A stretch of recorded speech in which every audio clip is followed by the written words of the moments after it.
Carrer de Ferran is the main road running through Sant Jaume, and while there's some cars allowed on the street, it's mostly for pedestrians, and it's really the busiest street of the entire Gothic Quarter, with lots of shops and restaurants along both sides and numerous side alleys extending out to form one of the town's best networks of lanes to explore.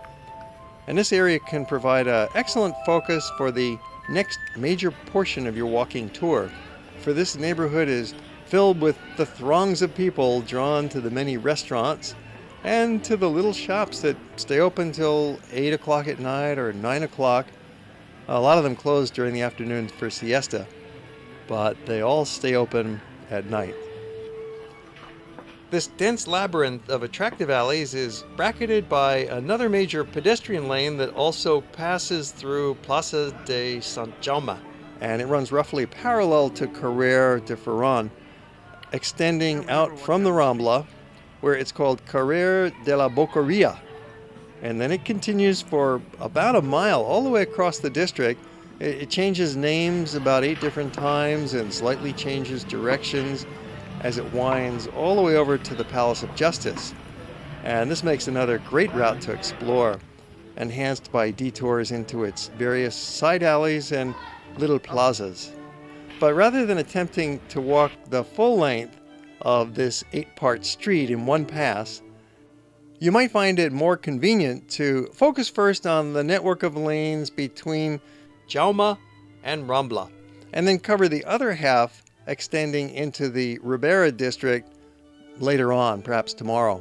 Nearly every little lane is worth exploring in the broad area bounded by Sant Jaume and the Rambla, and between Carrer Portaferrissa and the Plaça Real, the Royal Square. This is an area that's just filled with bustling shopping lanes and little plazas. There's a couple of churches, there's picturesque fountains, innumerable people, eateries, constant stream of locals going by, and it's all within this manageable quarter square mile package. Now, because of this concentration of attractions, you could easily just meander through this section by turning this way and that, and depending on what direction looks best at each corner, which could give you a totally satisfying experience. But to methodically cover it from one end to the other without missing anything, you could try following a little more organized route, and then maybe once you've covered the territory, well, certainly then dive back in again for a rediscovery, perhaps in the evening when it takes on a different character. It's always filled with people shopping, and at night they're all heading for dinner at the nearby restaurants. Begin the methodical exploration in Plaça de Sant Jaume, facing the Parliament, and then take Carrer de Sant Honorat. That's the street that's just to the left side of the Parliament, and it soon leads you under a fancy pedestrian bridge that was built in 1928 in a neo-Gothic style, and it connects the Parliament with the palace of the Catalan president. After this bridge, turn left past the church of Sant Sever, whose elaborate Baroque altar can be seen through the glass of the locked front doors. You can't go in, but you're always welcome to stand outside the glass doors and have a look in at this beautiful gold altar.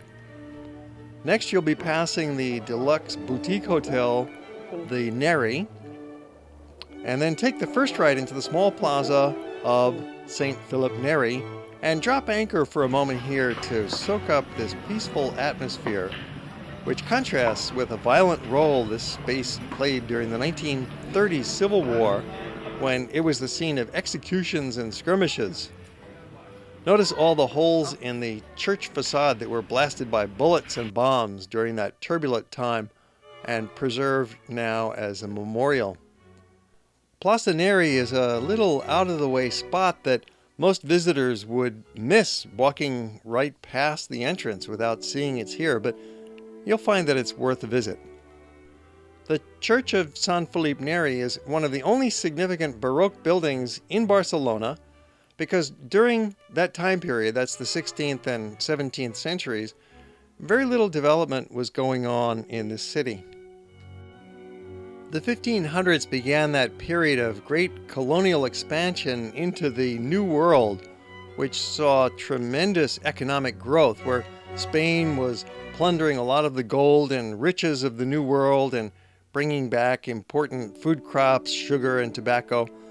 But for political reasons, this wealth was all directed towards Castile, which is in the central part of Spain and the southern part of Spain, around the port of Seville, not to Barcelona, which fell into a long period of economic decline as a result.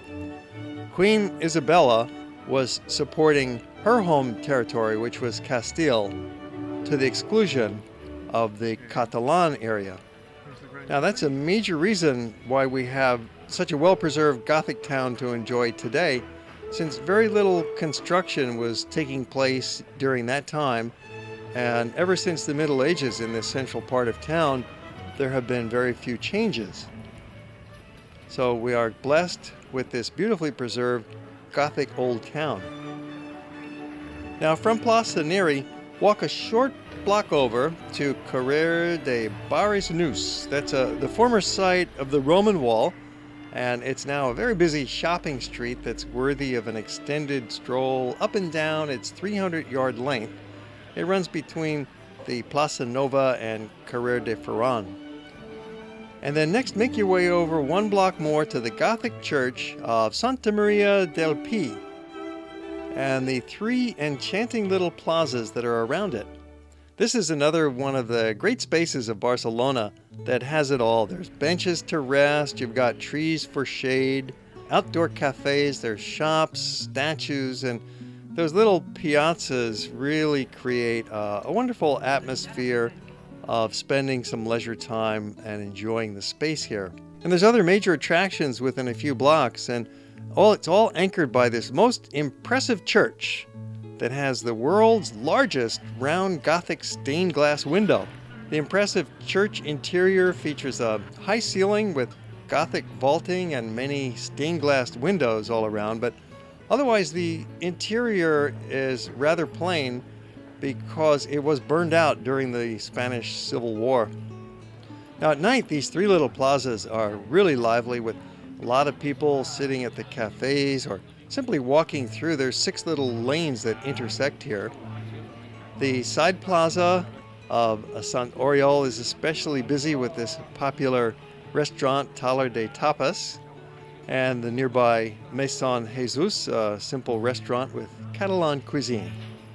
And now you might zigzag through the little alley nexus that includes the main routes of Boqueria and Ferran, and the row of lanes in between them. And then you'll arrive quickly at the Grand Plaza of the Plaça Royal, that's the Royal Square. And this was built in the 19th century.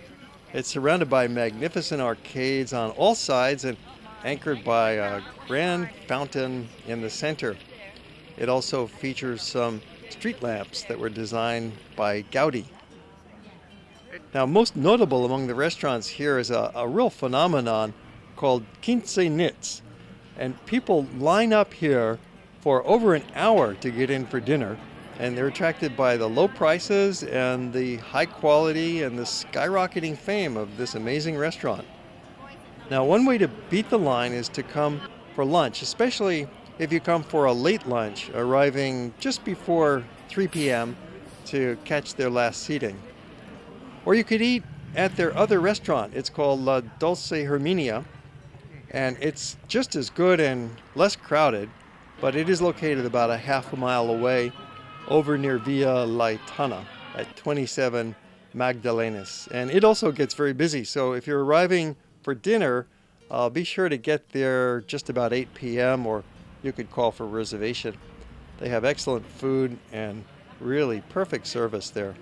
Another busy street, 2 blocks from Plaça Royal towards Sant Jaume, is Carrer de Avinyó.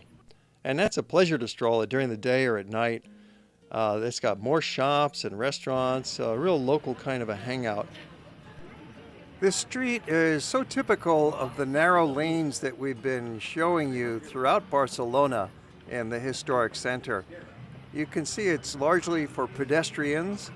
There's a road down the middle of it, 1 lane, and the odd car might come through, cars with permits or delivery vehicles, motor scooters, bicycles. But mostly this is the land of the pedestrian. It's a place for walking, a place for strolling and enjoying the evening. Especially this time of day, it's the twilight, you've got the dark sky with a little bit of lingering sunset, and the street lights are on, the shop fronts are all lit up. The stores are open still. It's early evening. Stores are certainly open at 7 p.m. and 8 p.m., and the restaurants are just getting started. You have a nice selection of eateries along this little narrow lane. It's just a perfect spot. Only a few blocks off from the Rambla, and yet many people would miss it. The casual tourist would not even see this street, and too bad, because they're missing out on really part of the essential Barcelona.